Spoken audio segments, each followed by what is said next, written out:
Hey everyone, this is Daniel from PhoneArena with the Nokia 700. It is dubbed the company's most compact smartphone to date in terms of cubic inches, cubic centimeters overall.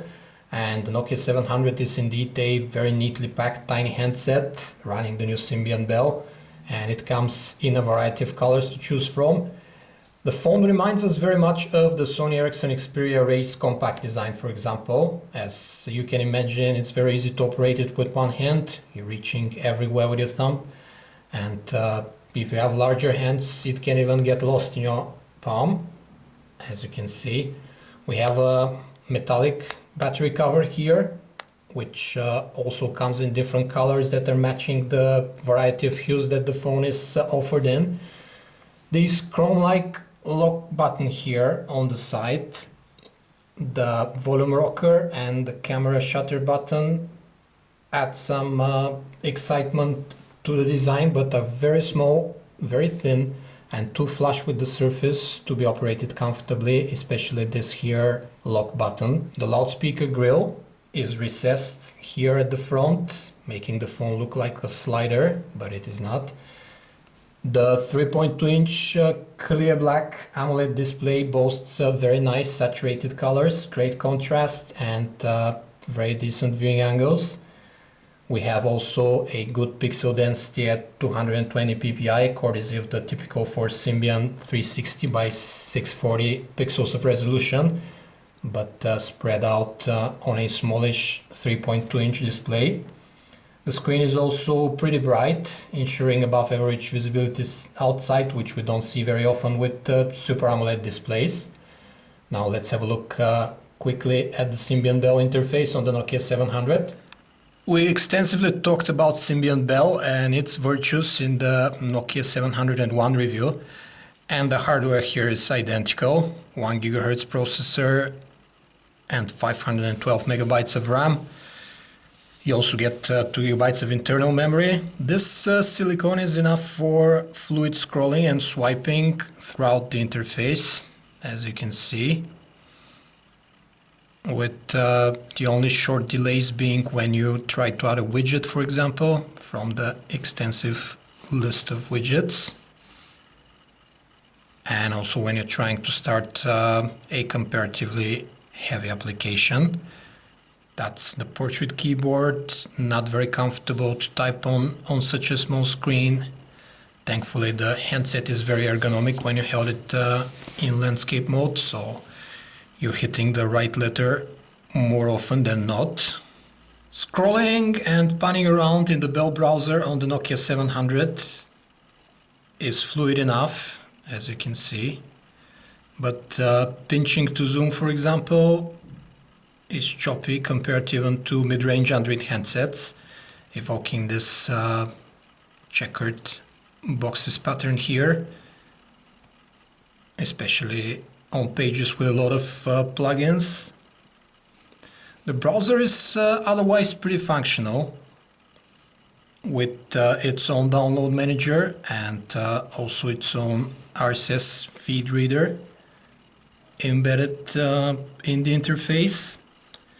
We don't have Adobe Flash, full desktop Adobe Flash support like on Android. We have Flashlight 4.0, which will prevent you from playing Flash games or streaming videos from certain sites, for example. But otherwise, it's a pretty decent browser.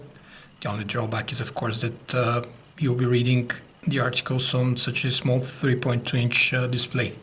There are picture and video editors pre-installed on the Nokia 700, as with all Belle handsets, and they are also embedded in the gallery. As you can see, you can edit the picture straight from here. And the editors with a pretty rich functionality. You can even add things like animation to the pictures. Add a funny piece of animation, move it around, rotate it to your liking, and then save the picture. And you can also crop and extract frames from videos straight from the gallery with those editors. There's a fixed focus 5 megapixel shooter with LED flash on the Nokia 700, which means you can forget about macro shots basically. The interface doesn't offer much features, save for face recognition here and contrast, exposure, sharpness adjustments. There are also a few effects you can apply, such as sepia, black and white, and this vivid mode here, which bumps up the contrast, making the photos and videos jollier to look at. The pictures turned out way too out of focus for our liking, thus lacking detail and some sharpness. The overly blurry results ruined most of the shots, not only close-ups as we would have expected from a fixed focus cam. Otherwise, color representation is accurate and the phone doesn't over or underexpose. Video is captured with 720p HD definition with 30 frames per second, and while fluid, it exhibits a lot of artifacts got underexposed and darker than the actual scene, and the video just decimated detail, one of the worst videos in that respect we've seen recently.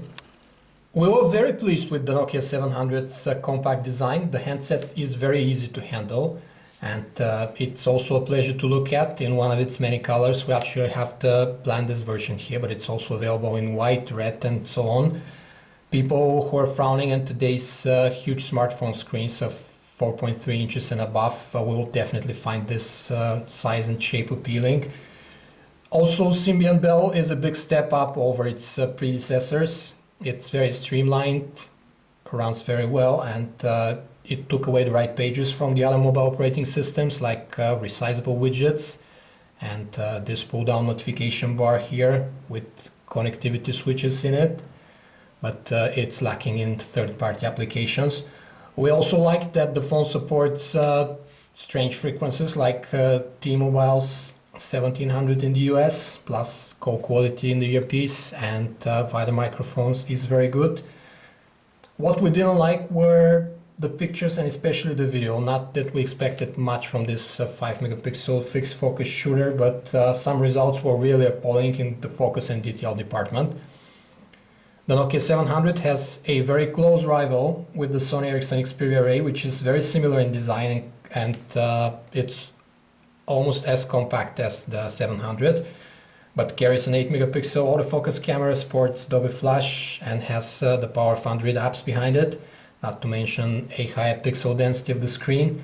Besides, it runs for almost the same price as the Nokia 700, so there aren't many reasons to pick the Nokia handset before it, unless you're very fond of AMOLED displays or really need to play around with the NFC connectivity on the Nokia 700.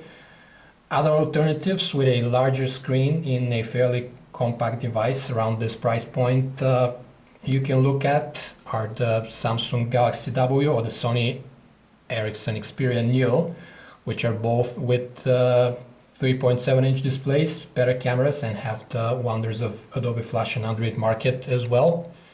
This was a video review of the Nokia 700 from PhoneArena. For more information about this and other handsets, you can visit us at phonearena.com. Thanks for watching.